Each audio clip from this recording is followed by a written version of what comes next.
शिक्षण क्षेत्रातील गैरप्रकार खपवून घेणार नाही. प्रियाताई शिंदे. शिक्षिका मारहाण प्रकरणी जिल्हा परिषद अध्यक्षा प्रियाताई शिंदेंसह शिक्षण क्षेत्रातील मान्यवरांनी शाळेस दिली भेट. मुख्याध्यापक धर्मेंद्र दीक्षित यांच्या गैरवर्तणुकीमुळे शिक्षण क्षेत्राची बदनामी.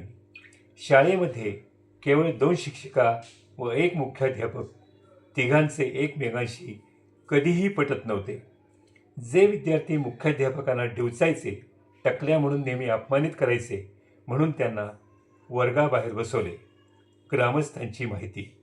नमस्कार, मी संजीव महामुनी आणि आपण पाहताय युवा मराठी न्यूज महाराष्ट्र. खावली जिल्हा परिषद शाळेमध्ये मुख्याध्यापकाने शिक्षिकेला अमानुषपणे दांडक्याने मारल्याच्या प्रकरणाने शिक्षण क्षेत्राला मोठा हादरा बसला आहे. त्याचे पडसाद आजही उमटत आहेत. वाई तालुक्यातील खावली हा दुर्गम परिसरात शाळेमध्ये पोहोचण्यासाठी अडगळीच्या मार्गावरून पायपीट करावी लागते. अशा शाळेमधील मुख्याध्यापक धर्मेंद्र दीक्षित याने विद्यार्थ्याला मारहाण करत असल्याचे महिला शिक्षक जाधव यांनी पाहिले व या प्रकाराला विरोध केला.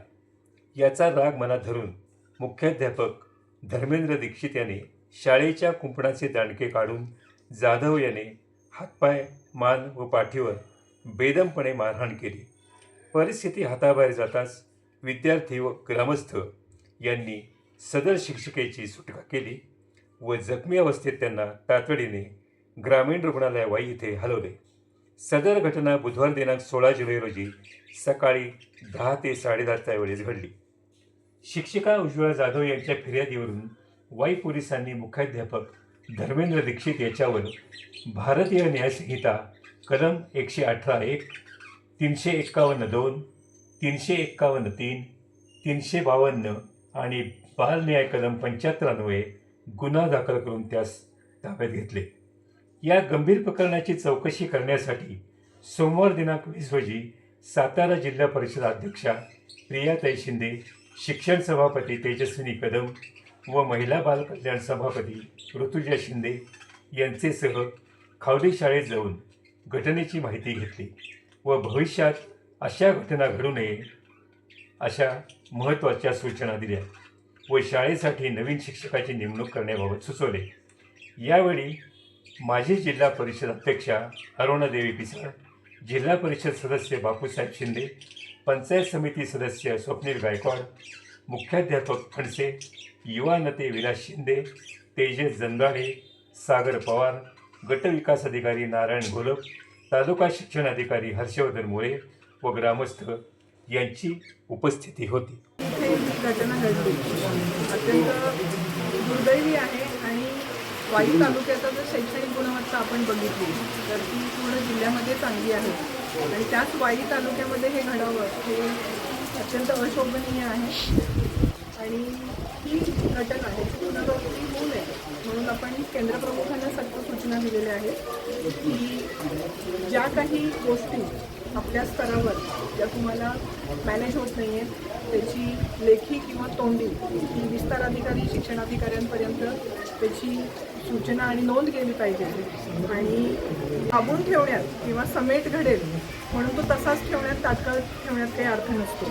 त्यामुळं वेळीच जर ही सूचना, इथला जो समन्वय नव्हता त्याची सूचना वेळीच जर वरती शिक्षणाधिकाऱ्यांपर्यंत पोचली असती तर ही घटना घडली नसती. त्यामुळे केंद्रप्रमुखांची हे दायित्व आहे आणि मी सर्वच केंद्रप्रमुखांना अशी सक्त सूचना देते की वेळीच आपल्या इथले जे काही प्रॉब्लेम आहेत ते वरच्या स्तरावर तुमचे शिक्षण विस्तार अधिकारी असतील किंवा शिक्षण अधिकारी असतील त्यांच्यापर्यंत पोहोचले पाहिजेत आणि एखादा प्रॉब्लेम हा वेळेतच आणि वेळेआधी सॉल्व्ह झाला पाहिजे. इथल्या बालकांची सुरक्षा, महिला जे शिक्षिका आहेत त्यांची सुरक्षा प्राधान्यानं घेतली गेली पाहिजे आणि मुख्याध्यापक आणि केंद्रप्रमुख यांची पूर्णतः जबाबदारी आहे. तुम्ही काय अधिकाऱ्यांवर कारवाई करणार आहे का काय?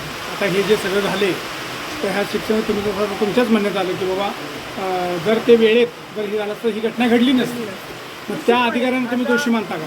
आता शिक्षणाधिकारी यांनी केंद्रप्रमुखांची बैठक आता बोलवलेली आहे आणि त्याच्यामध्ये परत ग्रामस्थ, पालक आणि शालेय पालक समिती आहे त्यांचे सगळ्यांची मतं घेऊन अहवाल घेऊ आम्ही त्या दृष्टीने आपण निर्णय घेऊ. तडकाफडकी पब्लिकली निर्णय घेणे म्हणजे काही व्यवस्था होत नाही. तर त्याचा सगळ्यांकडून फीडबॅक घेऊन योग्य निर्णय घेण्यात येईल. नाही तुम्ही तरीसुद्धा बऱ्याच ठिकाणी म्हणजे आता त्या मॅडमच्या स्व बोलण्यात आलं बघा, शिक्षक थोडेसे टेन्शनमध्ये वाटतात किंवा त्यांच्यावर थोडा दबाव वाटतोय, त्यांच्यावर थोडंसं हे वाटतं, तर त्याच्याबाबत तुम्ही काय करणार आहात? मला वाटतं की जेव्हा एखाद्या शिक्षकाला तर इथं दिसतं की 1.5 वर्षापूर्वी मुख्याध्यापकाची जबाबदारी त्यांच्याकडे आली आहे, तर आपल्याकडून ते प्रशिक्षण योग्य केलं पाहिजे आणि त्या जबाबदारीची जाणीव त्या मुख्याध्यापकाला पाहिजे. कारण तुम्ही जे घडवताय की लहान मुलं आहेत, त्यांचा व्यक्तिमत्वाचा पाया घडण्याचे हे दिवस आहेत. त्यामुळे मला वाटते मानसिकरित्या स्वास्थ्य स्वस्थ असलेले शिक्षक आणि मुख्याध्यापक हे आपण देणं हे गरजेचं आहे आणि त्यांची मानसिक स्वास्थ्याची ही कुठंतरी चाचणी होणं गरजेचं आहे. ग्रामीण भागामध्ये शिक्षणाचा पाया मजबूत होण्यासाठी आपण काय काय उपाययोजना करणार आता इथून पुढे? उपाययोजना ह्या सातत्याने चालू आहेत आणि तुम्ही जर पूर्ण महाराष्ट्रामध्ये बघितलं तर साताऱ्यात जिल्ह्याची गुणवत्ता ही चांगलीच आहे, पण तरी पण आपल्याला अपेक्षा अजून चांगली होण्याची आणि मराठी शाळेची पटसंख्या कशी वाढेल यासाठी सातत्यानं आपण प्रयत्न करतोय. आणि त्यासाठी आता आपण नवीन जिल्हा परिषद स्तरावर ज्याचे जिल्हा परिषद सदस्य हे अध्यक्ष असतील, आपण कमिटीची स्थापना केलेली आहे गुणवत्ता वाढीच्या दृष्टीने. आणि त्याच्यामध्ये त्या भागातले सरपंच आहेत, पंचायत समिती सदस्य आहेत, जिल्हा परिषद सदस्य आहेत आणि आपले जी पालक शिक्षक समिती आहे शाळेची, शालेय व्यवस्थापन समिती, त्याच्यातील सर्व शिक्षक. त्यामुळे हा समन्वय आणि चांगला राहील आणि शिक्षकांवरही आपला अंकुश राहील आणि कंट्रोल राहील. आणि यातून निश्चितपणे आपण पाहाल येत्या काही दिवसामध्ये आपल्याला चांगली गुणवत्ता आणि त्याप्रमाणे रिझल्ट येईल. एक छोटा प्रश्न, पंचायत समितीकडून मुख्याध्यापक जरा थोडेसे चुकीचे नेमले जात आहेत का? कारण कसं होतं, याचा शिक्षणाचा दर्जा त्या महिलेपेक्षा वर असलेला थोडासा इगो यांचा प्रत्येक वेळेला दिसून येतो किंवा इतर लोकांच्या सह बोलण्यात लक्षात येतं की त्या माणसाचा थोडासा इगो हर्ट होतोय सारखा का, तर शिक्षण जास्त असलं तर त्या थोड्याशा सांगत असतं ना ते. प्रमोशन होताना ही सेवा ज्येष्ठता ही कॅल्क्युलेट केली जाते, त्यामुळे ते काही चुकीच्या पद्धतीनं होत आहेत असं काही म्हणणं योग्य नाही. पश्चिम भागामध्ये आमच्या बरेचशाच PSC डॉक्टर अभावी आता म्हणजे बंद आहे, म्हणजे डॉक्टरच नाहीत त्यांना. हां, तर पश्चिम भाग असा आहे की इथं एखाद्याला सर्पदंश झाला किंवा काय झालं, त्याला वाईसारख्या ठिकाणी जायला एखादी ॲम्ब्युलन्स, आता इथं खावलीमध्ये PSC आहे पण तिथं डॉक्टर्स अवेलेबल नाही.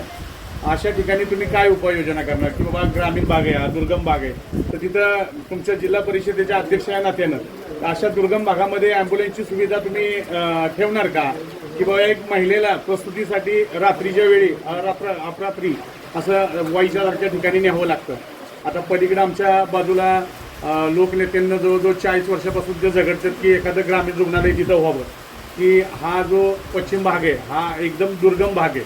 तर त्यासाठी तुम्ही भविष्यात काय उपाययोजना करणार? तुम्ही महिला म्हणून काय उपाययोजना करणार? निश्चितपणे दुर्गम भागामध्ये वेळेत पेशंट हा जिथं सुविधा आहे त्या PSC पर्यंत किंवा जिल्हा रुग्णालयापर्यंत पोहोचणे ही गरज आहे काळाची आणि त्या पद्धतीने निश्चितपणे आपण उपाययोजना करू. हे नाही, आपल्याकडे 2 PSC मंजूर आहे. हां, एक मालकपूर आणि एक वेलन. बरोबर. मालकपूरचं 88ला आपल्याला जमीन मिळाली. पूर्वी त्यात जमिनीचं काहीतरी litigation काही नाही, सगळं व्यवस्थित आहे ना. हां, ते आपल्याला नवीन इमारत मार्गी जमिनीचं लिटिगेशन नसेल तर आपण तात्काळ मंजुरी देऊन त्याचं काम सुरू आणि करू. वेलिंगला जागा द्यायचा प्रयत्न करतो आपण. ते 2 जागेची व्यवस्था झाली तर आपण तात्काळ